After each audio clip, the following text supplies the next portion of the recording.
Glasgow, Scotland's first city, plays host to some of the world's finest riders as they assemble for the Kelloggs Tour of Britain.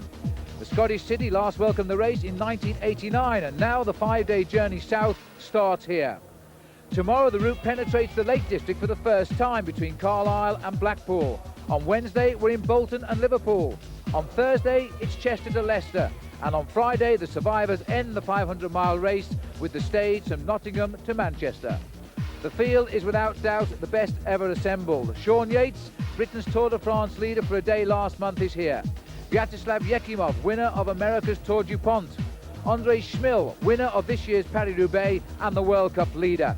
Maurizio Fondries, the World Cup holder. Johan Museo, the leader of the Tour de France when it came into Britain. And his teammate, Flavio Vanzella, who took the yellow jersey back to France. Bo Hamburger, the Dane, who won a stage of the Tour de France as well this year. And finally, Malcolm Elliott, 15 wins this year and heading for the Commonwealth Games next week, where he'll ride for England. And this morning in George Street, Glasgow, the riders prepare to move away. 102, a record entry. The Kelloggs Tour in prospect really should be the best we've ever seen.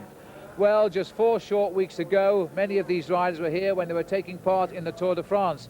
And we hope to see many of you out on the route as it unfolds down to Manchester. There were 3 million people officially on the roadside, the police tell us, when the Tour de France came to Britain for 2 days, and you gave us scenes like this.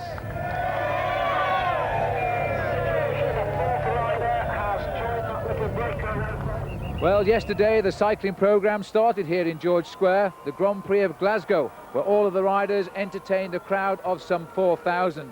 In the end, sprinting clear of the field, the old veteran Dutchman, Adrie van der Poel, a former leader of the Tour de France, he got his first victory of the season.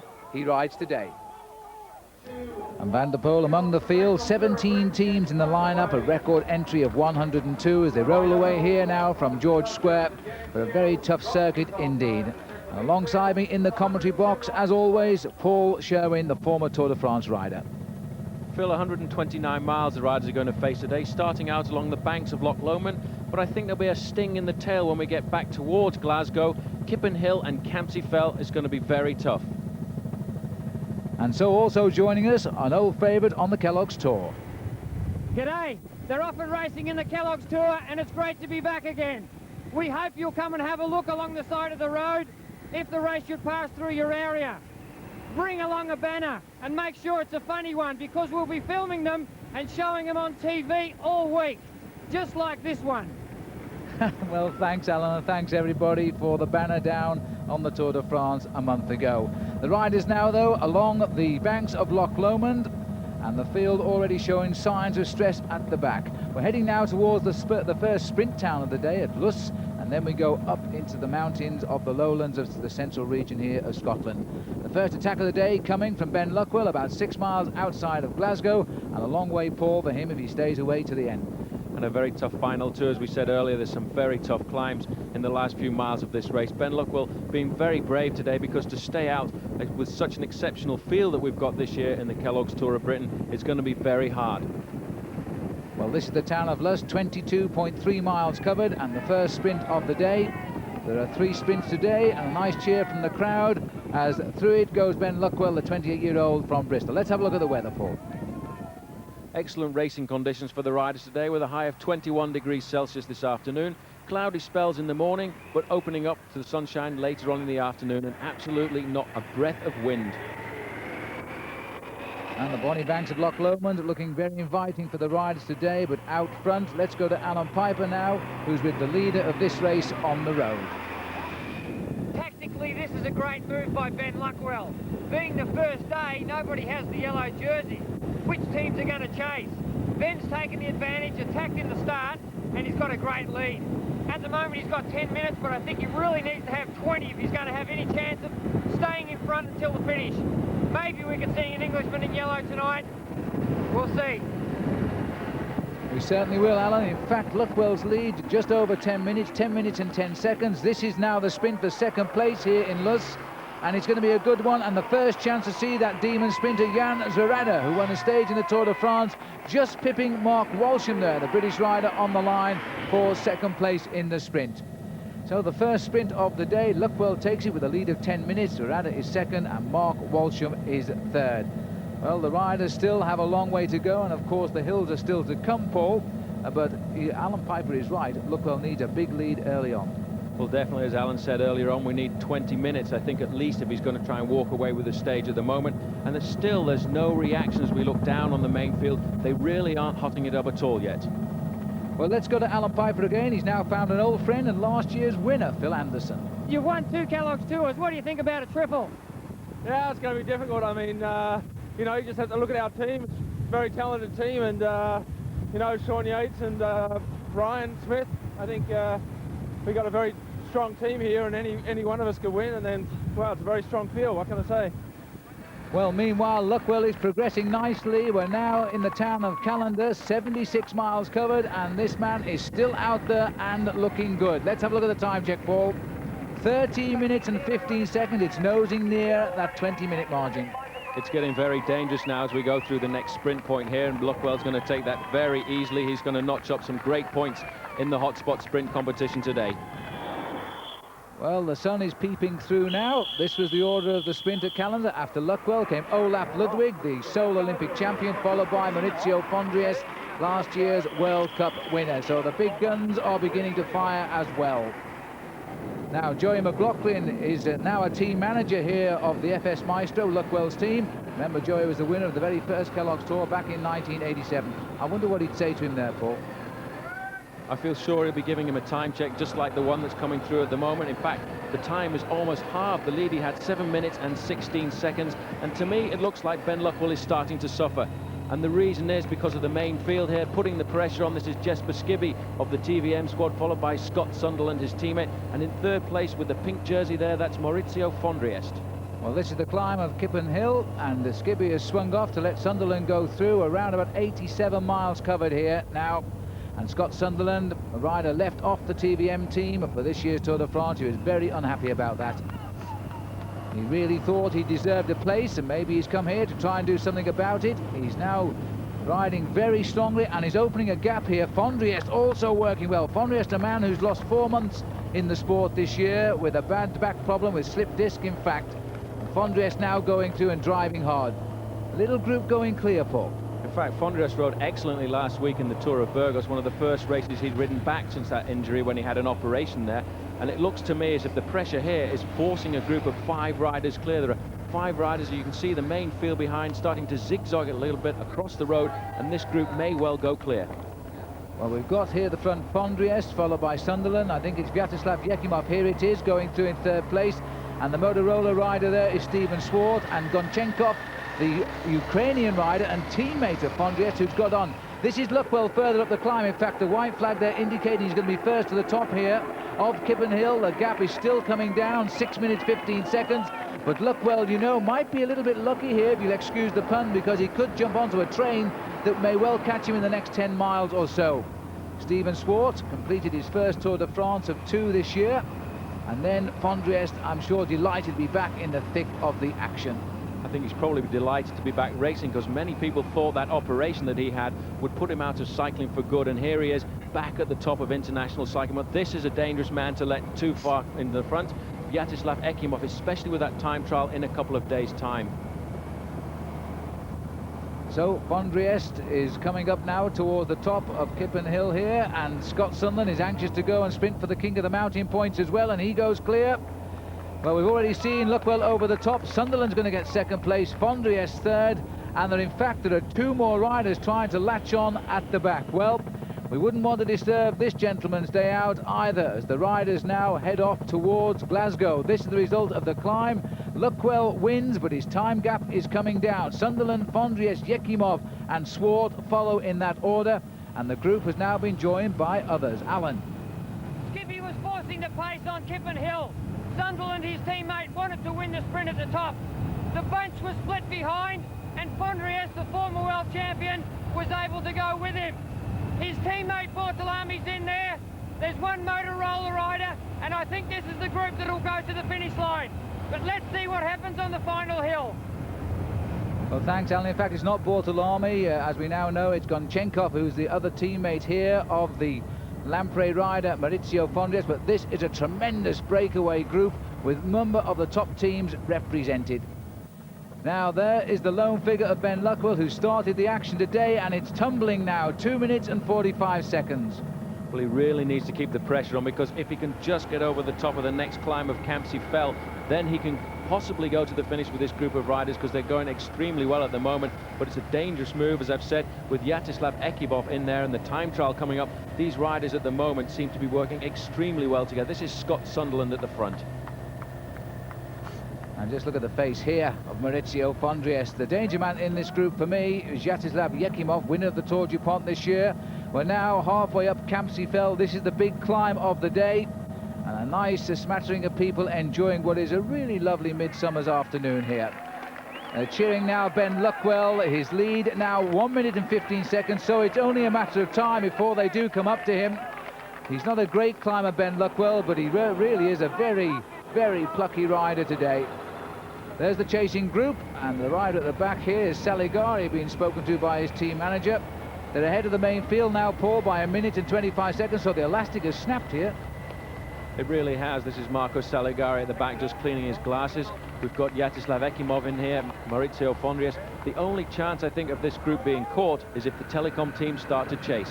But look at this, Paul. The top of the climb is over that ridge, and Ben Luckwell now clearly has taken a packet here because the group is on him. They've closed down dramatically quickly on this climb. They just come straight up to him. They've got the man they wanted, but of course their intention now is much more long-term. There's something like 35 miles to go to the finish, and it is possible now they will stay away. Well, Luckwell, I wonder what he's going to do. He's going to have to try and hang on. That's what he'll have to do. He's got to really try and get over the top of this climb and stay with the group, because this group is working extremely well. You can see every rider is going through and off, doing his turn at the front to keep the pace high as we head to the top of Campsie Fell here. The move is already extending its lead. Well, there goes Stephen Swart. He's going for the King of the Mountains points now. Luckwell tried to go across, and in fact Luckwell went at the same time. A little clash of shoulders there. It may have spoiled the rhythm of Swart, but I think, you know, that Luckwell may have got third place on the climb despite being captured by that. And I suspect now that if he has, then he's going to be the leader of the King of the Mountains tonight. Verdonk won the sprint, Sunderland second, Luckwell was third, Swart fourth, and Fondriest fifth. So I think that's enough to give Ben Luckwell now the King of the Mountains. There we are, 24 points, 3 points better overall than Scott Sunderland, and in third place, Maurizio Fondriest. So the field now commencing their descent. The hills are behind them, but my goodness me, there's still a lot of racing to be done. We'll take a break.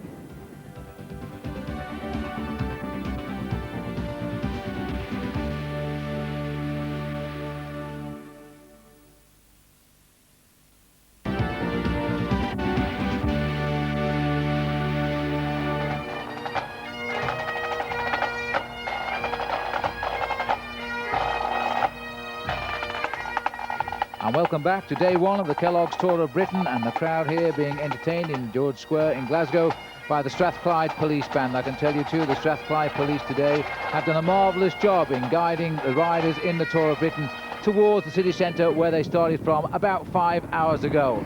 This is the leading group of 7 riders, and gone now, I have to say, is Ben Luckwell, the hero of the first 4 hours of racing. Let's join now Alan Piper with the lead. The lead of the front group is coming down. The teams of Gann and Telecom are chasing behind. Only 20 kilometres to go. Can they get back to this front group? Fondriest is looking for the stage win. Ekimov as well. The former World Pursuit champion is known for his fast breakaways in the finishing kilometres.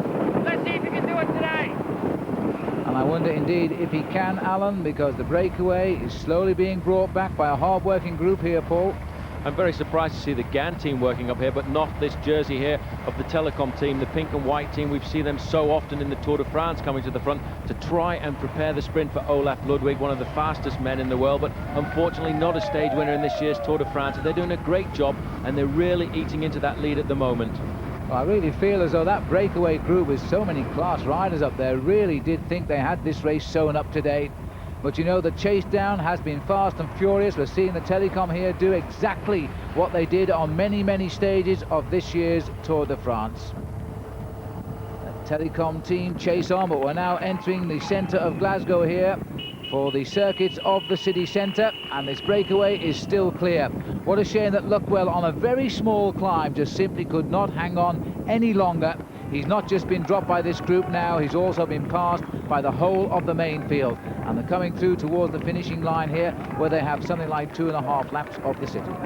That's 3.8 miles round that circuit. It's a very tough circuit actually, because of very long straightaways, and once they get into the city centres here, the main field behind will have them in their sights all the time. Everybody's still working extremely well at the moment. This is Maurizio Fondries in the blue helmet, just having a quick word with his teammate. Well, back to the peloton, and they're closing down all of the time, and the chasing being done by Rolf Aldag now at the front, and the Gant team again.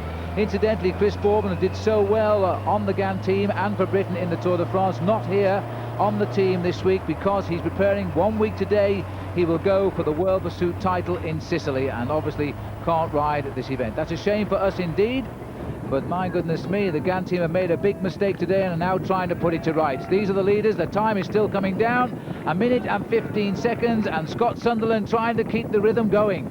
He's putting the pressure on at the front, and the gap really has tumbled over the last couple of miles, and I'm very surprised because I thought that this break was the leader of the race, I'm quite convinced, in fact, that they were going to go with overall victory. Well, Vyacheslav Yekimov, we felt even before this race started he was a pre-race favourite, but they're coming back, and we've got Christian Hen again driving on, a rider that scored a medal in the 1988 Seoul Olympic Games. But just the two teams, Paul, because so many riders are represented, or teams rather, in that leading group. Very, very narrow here. This is the most difficult part of the circuit, the riders being closed right down by the coning system. And I have to say that the police here in the city of Glasgow have done a marvellous job in closing down this centre. Let's go back up to the leaders. They're coming round. It's very tight. In fact, that's Scott Sunderland who's gone outside the cones. That was very unfortunate. In fact, it looks to me as if that's Ben Luckwell going the other way. Ben Luckwell, who's been dropped by the main pack, and Sunderland flicks back through the cones there, but that must have been a very scary moment for both of those riders, and the gap is always coming down. Well, if there was ever going to be a problem today, that was the point, and we're safely through it, and still the Gant team are chasing. They're getting all of the riders up here to the front now. This is Francois Le Marchand, who's trying to close this race down, and Paul, they are closing it down inch by inch. You know, it could still come together. It's coming down very rapidly. I'm sure that Olaf Ludwig would be a very nervous man at the moment. I'm so surprised to see the Gant team doing this at the moment. They haven't really got a sprinter in the race. They may be thinking about the time trial because Pascal Lance is a great finisher. They're coming up to the sprint now. This looks to me very much like Ekimov. We've got 1 minute lead over the main pack, and Ekimov's going to take 3 seconds bonus quite easily as he goes over the line. It looks as if Steven Swart came in second. It could prove crucial. A 3-second bonus for Yekimov, Swart second, Gonchenkov is third. So the overall situation at the end of the day, a jersey tomorrow for Ben Luckwell certainly, ahead overall of Yekimov and Jan Zarada. Now here comes the peloton, first time through, and the gap is closing down all of the time, and still the Gant team are applying the pressure. And now, Paul, all of the teammates of the men up front have been washed away by these two teams, Telecom of Germany and Gant of France. They're doing a great job at the moment. This is Rudy Verdonk, the Lotto rider. We haven't seen a great deal of him so far, and it's still coming down. It's 55 seconds at the moment. It's close. It's close. I mean, Rudy Verdonk on the right there rode here last time. He was second overall in the 1991 Kellogg's Tour of Britain, and that was behind Phil Anderson, and now he's in the breakaway here. Swart swings off. He's a teammate of Phil Anderson, by the way. Yekimov comes through. What a marvellous performance that young man did when he rode the Tour du Pont.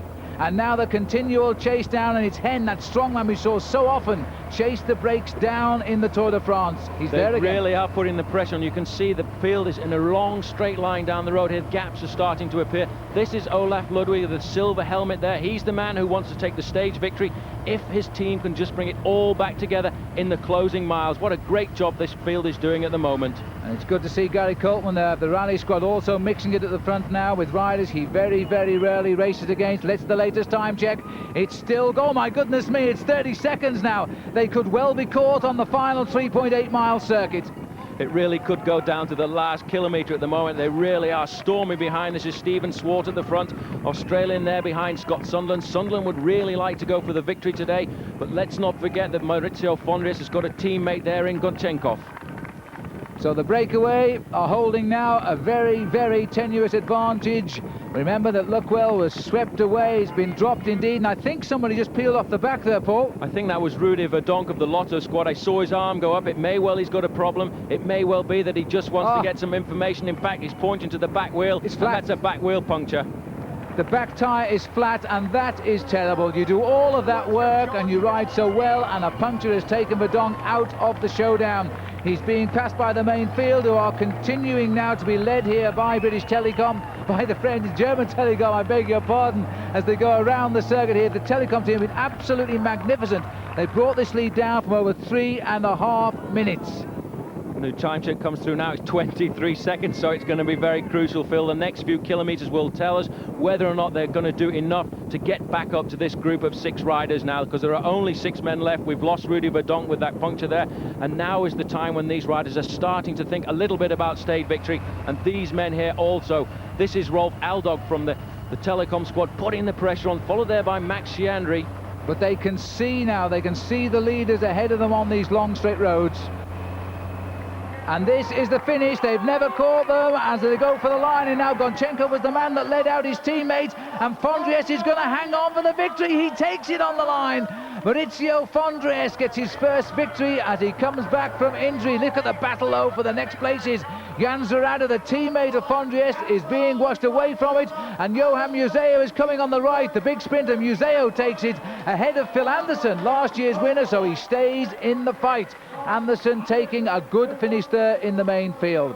This is the result of the opening stage. Fondries gets his first victory this year. Sunderland is in second place. Ekimov is third. Saligori is in fourth place. And Luckwell in 98th place, 11 minutes down. So a very happy winner indeed today, Maurizio Fondries, who last won in Manchester, by the way, a few years ago. He now leads overall. Vladislav Yekimov by 4 seconds, Scott Sunderland by 5, and Gonchenkov, his teammate, is fourth, 10 seconds back. And what about some of the other big names, ones we know better perhaps? Brian Smith, the British champion, 28 seconds back, along with Sean Yates and Malcolm Elliott and Martin Early. Declan Lonergan was the last man on the race today, 102nd position. The smiling face of Maurizio Fondries, the first leader of the race. Now let's go to Paul Sherwin with Ben Luckwell. Ben, that was a pretty brave move today, 100 miles in the front. Were you beginning to believe that you could actually pull it off?